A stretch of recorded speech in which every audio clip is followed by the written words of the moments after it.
ಮುಖ್ಯವಾಗಿ ಜನರ ನಡುವೆ ನೀವು ನಿಮ್ಮ ಅವಧಿಯಲ್ಲಿ ಆಗಿರುವಂತಹ ಕೆಲಸಗಳ ಬಗ್ಗೆ ನಮ್ಮ ಪ್ರಸ್ತಾಪ ಇರ್ಬೋದು, ಇವೆಲ್ಲವೂ ಕೂಡ ಕೇಂದ್ರದ ಸರ್ಕಾರದ ಸಾಧನೆಗಳ ವಿಚಾರಗಳ ಪ್ರಸ್ತಾಪವನ್ನು ಕೂಡ ಮಾಡ್ತಾ ಇದ್ದೀರಿ. ಎಷ್ಟು ಖುಷಿ ಕೊಟ್ಟಿದೆ ನಿಮ್ಗೆ ನಿಮ್ಮ ಈ ಒಬ್ಬ ಸಂಸದನಾಗಿ ನೀವು ಮಾಡಿರುವಂತಹ ಕೆಲಸ ಧಾರವಾಡಕ್ಕೆ? ಕ್ಷೇತ್ರಕ್ಕೆ ಮಾಡಿದಂತ ಕೆಲಸದಲ್ಲಿ ನನಗೆ ಒಂದು ರೀತಿಯಲ್ಲಿ ಅಪಾರವಾದಂತಹ ಆನಂದ ಇದೆ. ತೃಪ್ತಿ ಅನ್ನೋದು ಇರೋದೇ ಇಲ್ಲ ಮನುಷ್ಯನಿಗೆ. ಇನ್ನೂ ಆಗೋದು ಬಹಳ ಇದೆ. ಯಾಕಂದ್ರೆ ಬೆಂಗಳೂರು ನಂತರದ ಅತಿ ದೊಡ್ಡ ಶಹರ ಹುಬ್ಬಳ್ಳಿ ಧಾರವಾಡ. ಹೌದು. ಹಾಗಾಗಿ ಇಲ್ಲಿ ಇನ್ನೂ ಆಗ್ಬೇಕು. ಈಗ ಸಾಕಷ್ಟು ನಾವು ವಿಮಾನ ನಿಲ್ದಾಣ, ರೈಲ್ ನಿಲ್ದಾಣ, ರಸ್ತೆ, ಕುಡಿಯೋ ನೀರಿನ ವ್ಯವಸ್ಥೆ, ಈ ತರದ ಅನೇಕ ಸಂಗತಿಗಳನ್ನ ಹುಬ್ಬಳ್ಳಿ ಬೆಂಗಳೂರು ಮಧ್ಯೆ ಡಿಸ್ಟೆನ್ಸ್ ಅನ್ನ, ಟೈಮಿಂಗ್, ಟ್ರಾವೆಲಿಂಗ್ ಟೈಮ್ ಅನ್ನ ಕಮ್ಮಿ ಮಾಡಿರುವುದು, IIT, IIT, forensic university and ಪ್ರತಿ ಮನೆಗೆ ಗ್ಯಾಸ್ ಮೂಲಕ ಪೈಪ್ಲೈನ್, ಪ್ರತಿ ಹಳ್ಳಿಯ ಪ್ರತಿ ಮನೆಗೆ ಪೈಪ್ ಮೂಲಕ ಕುಡಿಯುವ ನೀರು, ಕೆಲವೇ ದಿವಸಗಳಲ್ಲಿ ಎಲ್ಲಾ ಹಳ್ಳಿಗೂ ಮಲಪ್ರವಾಹ ಕುಡಿಯುವ ನೀರು, ಹೀಗೆ ಹಲವಾರು ಸಂಗತಿಗಳ ಮೇಲಿಂದ ಸೂಪರ್ ಸ್ಪೆಷಾಲಿಟಿ ಹಾಸ್ಪಿಟಲ್ ಕೇಂದ್ರ ಸರ್ಕಾರದಿಂದ ಕಿಮ್ಸ್ ಆವರಣದಲ್ಲಿ ಜನ ನೋಡಿ ಹೆಂಗಿದೆ ಅಂದ್ರೆ ಅದು ಮೋದಿ ಬಿಲ್ಡಿಂಗ್ ಅಂತ ಕರೀತಾರೆ. ಈಗ ಅದಾಗಿರೋದು ಪ್ರಧಾನ ಮಂತ್ರಿ ಕೃಷಿ ಸ್ವಾಸ್ಥ್ಯ ಸುರಕ್ಷಾ ಯೋಜನೆ ಒಳಗಾಗಿದ್ದು. ದುಡ್ಡು ಭಾರತ ಸರ್ಕಾರದ ದುಡ್ಡು ನಾವು ಬೆನ್ನತ್ತಿ ಅದನ್ನ ತಗೊಂಡ್ಬಂದ್ವಿ. ಪ್ರಧಾನ ಮಂತ್ರಿಗಳು ಅದನ್ನ ಶಂಕುಸ್ಥಾಪನೆಯನ್ನು ಅವರೇ ಮಾಡಿದ್ರು, ಉದ್ಘಾಟನೆಯನ್ನು ಅವರೇ ಮಾಡಿದ್ರು. ಅದ್ಭುತವಾಗಿ ಬಿಲ್ಡಿಂಗ್ ಬಂದಿದೆ. ಇವರು ರಾಜ್ಯ ಸರ್ಕಾರದವರು ಎಷ್ಟು ಪ್ರಯತ್ನ ಮಾಡ್ತಾ ಇದ್ದಾರೆ ಅದಕ್ಕೆ. ಅದು ಕಿಮ್ಸ್ ಅಂತ ಹೇಳ್ಬೇಕಂತ ಜನ ಮೋದಿ ಬಿಲ್ಡಿಂಗ್ ಇದಾಗ ಅಂತ ಹೇಳ್ತಾರೆ. ಹಾಗಾಗಿ ಈ ರೀತಿಯಾದಂತಹ ಒಂದು ಏನಾಗಿದೆ, ಬಹಳ ಸಂತೋಷ ಇದೆ. ಆದ್ರೆ ಇನ್ನೂ ಆಗುದು ಬಹಳ ಇದೆ. ಮಾಡ್ತೇನೆ ನಾನು ಬರೋ ಟರ್ಮ್ದಲ್ಲಿ ಮಾಡ್ತೇನೆ. ಇಲ್ಲಿ ಈ ಎಲೆಕ್ಷನ್ ನ ಸಂದರ್ಭಗಳಲ್ಲಿ ಜಾತಿಯ ವಿಚಾರಗಳು ಕೂಡ ಬಹಳ ಮುನ್ನೆಲೆಗೆ ಬರುವಂತದ್ದು. ಕ್ಷೇತ್ರದ ಇಂತಹ ಬೆಳವಣಿಗೆಗಳ ಬಗ್ಗೆ ತಾವು ಏನ್ ಹೇಳ್ತೀರಿ? ಯಾವ ಕಾರಣಕ್ಕಾಗಿ? ನೋಡಿ, ಯಾರಿಗೆ ವಿರೋಧಿಗಳ ಬಗ್ಗೆ ಮತ್ತೊಂದೇನು ಹೇಳಕ್ಕಿರಲ್ಲ ಅಂತ ಕೆಲ ಬೆರಳಿಕೆ ಅಷ್ಟು ಜನ ಇದನ್ನ ಹೇಳ್ತಾರೆ. ಆದ್ರೆ ಸಮಸ್ತ ಸಮಾಜ, ಅದು ಯಾವುದೇ ಸಮಾಜ, ಸಣ್ಣ ಸಮಾಜ ಇರ್ಬೋದು, ದೊಡ್ಡ ಸಮಾಜ ಇರ್ಬೋದು, ಯಾವುದೇ ಸಮಾಜ ಆ ರೀತಿ ಯೋಚನೆ ಮಾಡಲ್ಲ.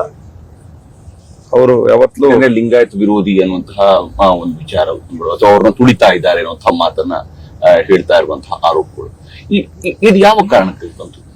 ನೋಡಿ, ನಾನು ಅದನ್ನೇ ಹೇಳಿದೆ ನಿಮ್ಗೆ. ನೀವು ಪೂರ್ತಿ ಉತ್ತರ ಕೇಳಿಸ್ಕೊಳ್ಳಿಲ್ಲ. ನಾನು ಹೇಳಿದ್ದು ಕೆಲಸ ಮಾಡಿಲ್ಲ ಅಂತ ಹೇಳಕ್ ಸಾಧ್ಯ ಇದೆಯಾ? ಇಲ್ಲ. ಕಣ್ಣಿಗೆ ಕಾಣುತ್ತೆ. ಯಾವ ಕೆಲಸ ಕೇಂದ್ರ ಸರ್ಕಾರದ ಪರಿಧಿಯಲ್ಲೇ ಬರೋದಿಲ್ಲ ಅದು ಕೆಲಸ ಮಾಡಿದ್ದೇನೆ. ಫ್ಲೈಓವರ್ ಹುಬ್ಳಿಯಲ್ಲಿ ಕೇಂದ್ರ ಸರ್ಕಾರಕ್ಕೆ ಸಂಬಂಧ ಇಲ್ಲ, ಕಾರ್ಪೊರೇಷನ್ ರೋಡ್. ಏನೋ ಗಡ್ಕರಿ ಅವರಿಗೆ ನಾವು ಗಂಟು ಬಿದ್ದು ಮಾಡಿಸೋದು.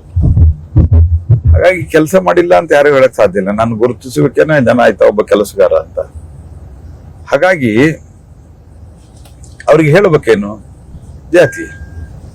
ಆದ್ರೆ ನೀವೇನ್ ಲಿಂಗಾಯತ್ ಸಮಾಜದ ರೆಫರೆನ್ಸ್ ತಗೊಂಡ್ರಿ, ಅದರ 95% ನನ್ನ ಜೊತೆಗೆ ಪ್ರತಿ ಎಲೆಕ್ಷನ್ದಲ್ಲೂ ಇದ್ದಾರೆ, ಈ ಎಲೆಕ್ಷನ್ದಲ್ಲೂ ಇರ್ತಾರೆ.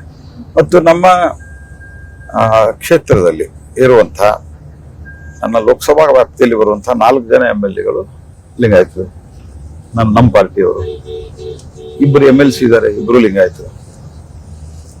ಜಿಲ್ಲಾ ಅಧ್ಯಕ್ಷರುಗಳು ಲಿಂಗಾಯತರು, 2 ಜಿಲ್ಲಾ ಅಧ್ಯಕ್ಷರು ಬರ್ತಾವ ನಮಗೆ. ಅದ್ರ ಹೊರತುಪಡಿಸಿ ನಮ್ಮ ಸರ್ಕಾರ ಇದ್ದಾಗ ನಾವು ಅನೇಕರಿಗೆ, ಬೇರೆ ಬೇರೆ ಸಮುದಾಯಗಳಿಗೆ, ಸಣ್ಣ ಪುಟ್ಟ ಹಿಡ್ಕೊಂಡು ದೊಡ್ಡ ಸಮುದಾಯದವರಿಗೆ, SC ST OBC ಅವರಿಗೆಲ್ಲ ನಾವು ಬೇರೆ ಬೇರೆ ಪದಗಳನ್ನ ಕೊಟ್ಟಿದ್ದೇವೆ.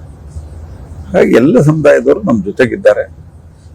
ಮತ್ತು ಇದು ಪ್ರಹ್ಲಾದ್ ಜೋಶಿ ಕೆಲಸಗಾರ, ಅವನಿಗೆ ಓಟ್ ಹಾಕ್ಬೇಕು ಅಂತ ಒಂದು ಸರ್ವಸಮ್ಮತವಾಗಿ ಜನರ ಆಸೆ ಇದೆ ಅಂತ ನಮಗೆ ಅನ್ನಿಸ್ತಾ ಇರೋದು. ಮತ್ತು ಆ ರೀತಿ ಇದು ಮೊದಲೇ ಸರ್ತಿ ಆಗಿಲ್ಲ. ಇದು 2019ರಲ್ಲೂ ಆಗಿದೆ, 2014ರಲ್ಲೂ ಆಗಿದೆ, 2009ರಲ್ಲೂ ಆಗಿದೆ, 2004ರಲ್ಲೂ 4 ಸರ್ತಿ ಈ ವಿಷಯವನ್ನ ತರ್ತಾರೆ. ಪ್ರತಿ ಸರ್ತಿ ಈ ವಿಷಯ ಫೇಲ್ ಆಗ್ತದೆ. ಮುಂದಿನ ಸರ್ತಿ ಬೇರೆ ರೂಪದಲ್ಲಿ ತರ್ತಾರೆ, ಅದೇ ಜಾತಿಯ ವಿಷಯ ತರ್ತಾರೆ. ಕೆಲವೇ ಹಿಡಿಯಷ್ಟು ಜನ ಸಮಾಜ ಏನಿದೆ, ಇನ್ಕ್ಲೂಡಿಂಗ್ ಲಿಂಗಾಯತ್ ಸಮಾಜ, ಬಹಳ ಉದಾರವಾಗಿ ನನ್ನನ್ನು ಆಶೀರ್ವದಿಸಿ. ಅವರೆಲ್ಲರ ಆಶೀರ್ವಾದ, ಎಲ್ಲ ಸಮುದಾಯಗಳ ಆಶೀರ್ವಾದ ನನ್ನಲ್ಲಿದೆ. ಇಷ್ಟೆಲ್ಲ ಕೆಲಸ ಮಾಡಿದ ನಂತರವೂ ಕೂಡ ಹಿಂದುತ್ವದ ಅಜೆಂಡವೇ ಯಾಕೆ ಮುನ್ನೆಲೆಯಲ್ಲಿ ಇರುತ್ತೆ ಅಂತ ನೋಡಿ. ಹಿಂದುತ್ವದ ಅಜೆಂಡಾ ನೀವು ಅಂದ್ಕೊಂಡಿದ್ದೀರಿ, ನಾವು ಅದನ್ನ ಕೇವಲ ಓಟಿಗೆ ಹಂಗೆ ಮಾಡ್ತೀವಿ ಅಂತ. ನಾವು ಅದಕ್ಕಾಗಿ ಮಾಡ್ತಾ ಇಲ್ಲ. ಅದು ಒಂದು ಬೈ ಪ್ರಾಡಕ್ಟ್ ಆಗಿ ಓಟ್ ಬರ್ತದೆ. ಅದು ನಮ್ಮ ಕನ್ವಿಕ್ಷನ್ ಇದೆ, ಹಿಂದುತ್ವಕ್ಕೆ ನಮ್ಮ ಕನ್ವಿಕ್ಷನ್ ಇದೆ. ನಾವು ಈ ಕ್ಷೇತ್ರ, ರಾಜಕೀಯ ಕ್ಷೇತ್ರಕ್ಕೆ ಬರೋಕ್ಕಿಂತ ಮೊದಲು ನಾನು ಈದ್ಗಾ ಮೈದಾನದಲ್ಲಿ ಹೋರಾಟ ಮಾಡ್ಬೇಕಾದ್ರೆ ನಮ್ಗೆ ಎಂದೂ ಅನ್ಸಿರ್ಲಿಲ್ಲ ನಾವು ಮುಂದೆ ಈದ್ಗಾ ನಮ್ಮನ್ನು ಹಿಡಿದು ಜೈಲಿಗೆ ಹಾಕಿದ್ರು, ಹೊಡೆದ್ರು, ಪೊಲೀಸ್ ಸ್ಟೇಷನ್ದಲ್ಲಿ ಕೇಸ್ಗಳದು. 2092ರಲ್ಲಿ ಹೋರಾಟ ಶುರು ಆದದ್ದು, 95ಕ್ಕೆ ಮುಗೀತು. ಆ ನಂತರ 95ರಿಂದ 2014ರವರೆಗೆ ಕೋರ್ಟ್ ಅಲ್ಲಿ ಓಡಾಡಿದೀವಿ ನಾವು. ಆ ಎಲ್ಲಾ ಆ 2004ರ ಆಕಸ್ಮಿಕವಾಗಿ ನಾನು ರಾಜಕಾರಣಕ್ಕೆ ಬಂದು MP ಆಗುವಂತಲ್ಲಿವರೆಗೆ ನಾವು MP ಆಗ್ತೀವಿ ಅಂತ ಯೋಚನೆ ಮಾಡಿರ್ಲಿಲ್ಲ. ನಮ್ಮ ತಂದೆ ನಮಗೆ ತೋರಿಸ್ತಾ ಇದ್ದದ್ದು ನೆನಪಿದೆ. ಹಿಂದೆ ಸರೋಜಿನಿ ಮೈಷಿ ಈ ಕ್ಷೇತ್ರದಿಂದ ಸ್ಪರ್ಧೆ ಮಾಡಿದ್ರು. ಅವರು ಸಿಟ್ಟಿಂಗ್ MP ಇದ್ರು. ಸೆಕೆಂಡ್ ಟೈಮ್ ಅವರು ಕಾಂಟೆಸ್ಟ್ ಮಾಡಿದಾಗ 1977ದಲ್ಲಿ ನಮ್ಮ ತಂದೆ ಅವರು ನಮ್ಮ ರೈಲ್ವೆ ಕ್ವಾರ್ಟರ್ಸ್ ದಲ್ಲಿ ಇರ್ತಿದ್ರು. ನಮ್ಮ ತಂದೆ ರೈಲ್ವೆದಲ್ಲಿ ಕ್ಲರ್ಕ್ ಆಗಿದ್ರು. ಅಲ್ಲಿ ಒಂದು ರೈಲ್ವೆ ಕಮ್ಯುನಿಟಿ ಹಾಲ್ದಲ್ಲಿ ಅವ್ರು ಬಂದು ಪ್ರಚಾರಕ್ಕೆ ಬಂದಿದ್ರು. ನಮ್ಮ ತಂದೆ ದೂರಿಂದ ಕರ್ಕೊಂಡು ಹೋದ್ರು, ನೋಡು ನೀವು ಪಾಠದಲ್ಲಿ ಓದ್ತಿರಲ್ಲ, ಅವರೇ ಇವ್ರು MP ಅಂತ. So that was our status. ದೂರಿಂದ ನೋಡಿದ್ವಿ, ಓ MP ಅಂತ. ಸೊ ವಿ ನೆವರ್ ಥಾಟ್ ನಾವು 2004 ಕೂಡ ಬಹುಶಃ ತಾವು MP ಅಭ್ಯರ್ಥಿ ಆಗುವಂತದ್ದು ಕೂಡ ಆಕಸ್ಮಿಕವಾಗಿ ಆಯ್ತು. ಹಾಗಾಗಿ ಹಿಂದುತ್ವದ ಏನ್ ನಾವು ಮಾತನಾಡ್ತೀವಿ ಅಥವಾ ಹಿಂದುತ್ವದ ಬಗ್ಗೆ ಪ್ರತಿಪಾದನೆ ಮಾಡ್ತೀವಿ, ಇದು ನಾವು ನಾನು ಪಾಲಿಟಿಕ್ಸ್ ಬರೋಕ್ಕಿಂತ ಮೊದಲು ಸಂಘದ ಕೆಲಸ ಮಾಡ್ತಾ ಇದ್ದಾಗಿಂದಲೂ ನಾವು ಹೋರಾಟ ಈದ್ಗಾ ಮೈದಾನದಲ್ಲಿ ಯಾಕೆ ಧ್ವಜ ಹಾರಿಸಕ್ ಹೋದ್ವಿ? ಪಬ್ಲಿಕ್ ಪ್ರಾಪರ್ಟಿ, ಮಹಾನಗರ ಪಾಲಿಕೆ ಆಸ್ತಿ ಅಂತ ಹೇಳಿ ಕೋರ್ಟ್ ಹೇಳಿದ ನಂತರ ರಾಷ್ಟ್ರಧ್ವಜ ಅದಕ್ಕೆ ವಿರೋಧ ಮಾಡ್ತೀರ ನೀವು? ಕಾಂಗ್ರೆಸ್ ಪಾರ್ಟಿಯವರು ಯಾರಿಗೋ 4 ಜನ ಮತಾಂಧ ಮುಸಲ್ಮಾನರಿಗೆ ಹೆದರಿ ರಾಷ್ಟ್ರಧ್ವಜಕ್ಕೆ ವಿರೋಧ ಮಾಡಿದ್ರು, ಅದಕ್ಕೆ ಗೋಳಿಬಾರ್ ಮಾಡಿದ್ರು. ಎಂತ ಮುಠಾಳ ಪಾರ್ಟಿ ಕಾಂಗ್ರೆಸ್ ಪಾರ್ಟಿ ಅಂದರೆ ಆ ಟೈಮ್ದಲ್ಲಿ ಗೋಳಿಬಾರ್ ಮಾಡಿದ್ರು. ಇದೇ ವೀರಪ್ಪ ಮೊಯ್ಲಿ ಇದ್ದರು ಮುಖ್ಯಮಂತ್ರಿ. ಗೋಳಿಬಾರ್ ಆದಾಗ ಅವರು ಇಷ್ಟು ಮಾಡಿದಾಗ ನಾವು ನಮ್ಮ ಜನರ ಪರವಾಗಿ ಹೋರಾಟ ಮಾಡಬಾರ್ದು? ಈಗ ನೇಹಾ ಹಿರೇಮಠ ಕೊಲೆ ಪ್ರಕರಣದಲ್ಲೂ ಕೂಡ ಇದನ್ನ ಬಿಜೆಪಿ ಬೇಕಂತ ಇದರಲ್ಲಿ ಲವ್ ಜಿಹಾದ್ ಆರೋಪವನ್ನು ಮಾಡ್ತಾರೆ, ಒಂದು ಕೊಲೆಯಲ್ಲಿ ಇವರು ರಾಜಕಾರಣವನ್ನು ಮಾಡ್ತಾ ಇದ್ದಾರೆ ಅನ್ನುವಂತ ಆರೋಪವನ್ನು ಮಾಡ್ತಾರೆ. ನೋಡಿ, ಕಾಂಗ್ರೆಸ್ ಪಾರ್ಟಿ ನಿಮ್ಮ ಆಟಿಟ್ಯೂಡ್ ನಿಂದ ಗೊತ್ತಾಗ್ತದೆ ಜನ ನಿಮ್ ಬಗ್ಗೆ ಏನು, ಯಾಕೆ ನಿಮ್ ಮೇಲೆ ಸಿಟ್ಟಾಗ್ತಾ ಇದ್ದಾರೆ. ಹಿಂದುತ್ವಕ್ಕೇನು ಕೂಡ ಬಿಜೆಪಿಗೆ ಯಾಕೆ ಹಿಂದುತ್ವದ ವಿಷಯದಲ್ಲಿ ಬೆಂಬಲ ಕೊಡ್ತಾರೆ. ನೇಹಾ ಮರ್ಡರ್ ಆಯ್ತು ಹಿರೇಮಠ ಅವ್ರದ್ದು. ನಾನು ಎಲ್ಲೋ ಹೊರಗಡೆ ಇದ್ದೆ. ನಾನು ಬಂದ ತಕ್ಷಣ ಅವತ್ತು ರಾತ್ರಿ ಮರ್ಚುರಿ ಒಳಗೆ ಡೆಡ್ ಬಾಡಿ ಇಟ್ಟಿದ್ರು. ನಾನು ಸಹಜವಾಗಿ ನೋಡಕ್ ಹೋದೆ. ಅವ್ರ ಪೇರೆಂಟ್ಸ್ ನಾನು ಹೋಗೋ ಟೈಮ್ದಲ್ಲಿ ಇರಲಿಲ್ಲ. ನೋಡಿದೆ, ಅತ್ಯಂತ ಭೀಕರವಾದ ಕೊಲೆ ಆಗಿತ್ತು. ನನಗೆ ಆ ಕೊಲೆ, ಆ ಡೆಡ್ ಬಾಡಿ ನೋಡಕ್ಕೆ ಆಗ್ಲಿಲ್ಲ. ಯಾಕಂದ್ರೆ ನಾನು ಪಬ್ಲಿಕ್ ಲೈಫ್ದಲ್ಲಿ ಅನಿವಾರ್ಯವಾಗಿ ಬಹಳಷ್ಟು ಜನ ನ್ಯಾಚುರಲ್ ಸತ್ತಾಗ, ಆಕ್ಸಿಡೆಂಟಲ್ ಸತ್ತಾಗ, ಮರ್ಡರ್ ಆದಾಗ ನಾನು ನೋಡಿ ಬಂದಿದ್ದೆ. But it was so horrible. So then I came and I was ವಾಪಸ್ ಹೊರಟಾಗ ಅವ್ರ ತಂದೆ, ನಾನು ವಾಪಸ್ ಕಾರಲ್ಲಿ ಹೋಗಿದ್ದೆ, ಕಿಮ್ಸದ ಗೇಟ್ ಅದ ಹೊರಗಡೆ ಹೋಗ್ತಾ ಇದ್ದಾಗೆ ಅವ್ರ ತಂದೆ ಕಡೆಯಿಂದ ಫೋನ್ ಬಂತು, ಇಲ್ಲ ನಾನು ಮರ್ಚೂರಿಗೆ ಬಂದಿದ್ದೀನಿ, ನೀವು ಬನ್ರಿ ಅಂತ. ನಾನು ಹೋದ ನಂತರ ಆತ ಬಹಳ ದುಃಖದಲ್ಲಿ ಹೇಳಿದ್ರು, ಇಲ್ಲ ಇದನ್ನ ನನಗೆ ಯಾಕೋ ಡೌಟ್ ಬರ್ತಾ ಇದೆ, ಮುಚ್ಚಾಕ್ತಾರೆ ನನ್ನ ಮಗಳನ್ನ. ಅದಕ್ಕಿಂತ ಮೊದಲು ಅದರ ನಂತರ ಅವರು ಒಂದು ಮಾತು ಹೇಳಿದ್ರು, ನನ್ನ ಮಗಳಿಗೆ ಮತಾಂತರ, ಮುಸಲ್ಮಾನರಾಗಿ ಮತಾಂತರ ಆಗಿ ಗೊತ್ತಾಯಿತು, ಅದಕ್ಕೆ ಅವಳು ಇಲ್ಲ ಅಂತ ಹೇಳಿದ್ದಕ್ಕೆ ಅವಳು ಲಿಂಗ ಪೂಜೆ ಮಾಡಲಾರ್ದು ನೀರು ಕುಡಿತಿರ್ಲಿಲ್ಲ, ಅದಕ್ಕೆ ಅವಳನ್ನ ಕೊಂದು ಹಾಕಿದ್ರು.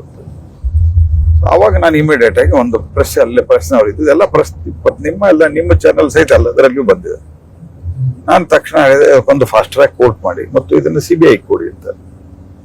ಅವತ್ತೇ ಮುಖ್ಯಮಂತ್ರಿಗಳು ಒಂದು ಸಂಯಮವಾದಂತಹ ರಿಯಾಕ್ಷನ್ ಅನ್ನ ಕೊಟ್ಟು, ಒಬ್ಬ ಸೀನಿಯರ್ ಇಲ್ಲಿದ್ದಂತಹ ಮಂತ್ರಿನೇ ಕಳಿಸಿ ಅವನ ಜೊತೆಗೆ ಅವ್ರ ತಂದೆ ಜೊತೆಗೆ ಮಾತನಾಡಿ ಫಾಸ್ಟ್ ಟ್ರ್ಯಾಕ್ ಕೋರ್ಟ್ ಮಾಡ್ರು ಅಂತ ನಾವು ಹೇಳಿದ್ವಿ. ಓಕೆ ಅನ್ಬಿಟ್ಟಿದ್ರೆ ಈ ಸಮಸ್ಯೆ ಬಗೆಹರಿದು ಹೋಗ್ತಿತ್ತು. ಯಾರು ಹಿಂದುತ್ವ ಮತ್ತೊಂದು ಯಾರು ಹೋರಾಟ ಮಾಡ್ತಿರ್ಲಿಲ್ಲ. ನೀವೆಷ್ಟು ಅಸಡ್ಡೆಯಾಗಿ ಮಾತಾಡಿದ್ರಿ, ಪರ್ಸನಲ್ಲು ಆಕಸ್ಮಿಕ ಅಂತ ಹೇಳ್ತಾರೆ. ನಿಮ್ಗೆ ಆಕಸ್ಮಿಕ ಅಂತ ಅನ್ನೋದು ಏನಂತ ಗೊತ್ತಿಲ್ವಾ? ನಾವು ರಸ್ತೆಯಲ್ಲಿ ಹೋಗ್ತಾ ಇರ್ತೀವಿ, ಆಕ್ಸಿಡೆಂಟ್ ಆದ್ರೆ ಆಕಸ್ಮಿಕ. ಒಂದು ದೊಡ್ಡ ಚಾಕು ಖರೀದಿ ಮಾಡ್ತಾನೆ, 8 ದಿವಸ ಎಲ್ಲ ಪ್ಲಾನ್ ಮಾಡಿ ಆಮೇಲೆ ಬಂದು ಹೊಡಿತಾನೆ, ಅಷ್ಟು ಕ್ರೂರವಾಗಿ ಹೊಡಿತಾನೆ. ನಿಮ್ಗೆ ಆಕಸ್ಮಿಕ ಅಂತ ಅನ್ಸುತ್ತೆ. ಆ ಫಯಾಜನ ಹೆಸರು ಹೇಳಕ್ಕೂ ತಯಾರಿಲ್ಲ ನೀವು, ಯಾಕಂದ್ರೆ ನಿಮ್ಮ ಮುಸಲ್ಮಾನರು ಓಟ್ ಹಾಕಲ್ಲ ಅಂತ. ಈ ಸ್ಥಿತಿ ಆದಾಗ ಜನ ರಿಯಾಕ್ಷನ್ ಆಗುತ್ತೆ. ಇಟ್ ಇಸ್ ರಿಯಾಕ್ಷನರಿ ಸ್ಪಿರಿಟ್ ಅದು. ಈಗ ಈ ಬಾರಿಯ ಚುನಾವಣೆಯಲ್ಲಿ ಯಾವ ಸ್ವರೂಪದ ಗೆಲುವಿನ ನಿರೀಕ್ಷೆಯನ್ನ ಇಟ್ಕೊಂಡಿದ್ದೀರಿ? ಎಷ್ಟು ಅಂತರದ ಗೆಲುವನ್ನು ಸಿಗುತ್ತೆ ಅನ್ನೋ ವಿಶ್ವಾಸ ನಿಮ್ಮಲ್ಲಿರುವಂತ?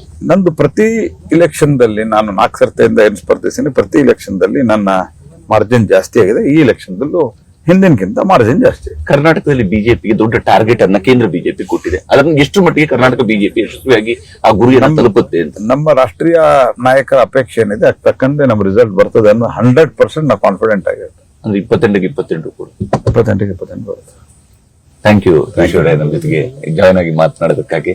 ಇದು ಪ್ರಹ್ಲಾದ್ ಜೋಶಿ ಅವರಲ್ಲಿರುವಂತಹ ವಿಶ್ವಾಸ, ಗೆಲ್ಲುವಂಥದ್ದು ಮತ್ತು ಪಕ್ಷಕ್ಕೆ ಏನು ಟಾರ್ಗೆಟ್ ಅನ್ನ ಕೇಂದ್ರ ನಾಯಕ ಕೊಟ್ಟಿದ್ದಾರೆ ಅದನ್ನು ಕೂಡ ನಾವು ಈಡೇರಿಸ್ತೀವಿ ಅಂತ ವಿಶ್ವಾಸ ಮಾತನ್ನ ಪ್ರಹ್ಲಾದ್ ಜೋಶಿ ಅವರು ಹೇಳ್ತಾ ಇರುವಂತದ್ದು. ನಮಸ್ಕಾರ.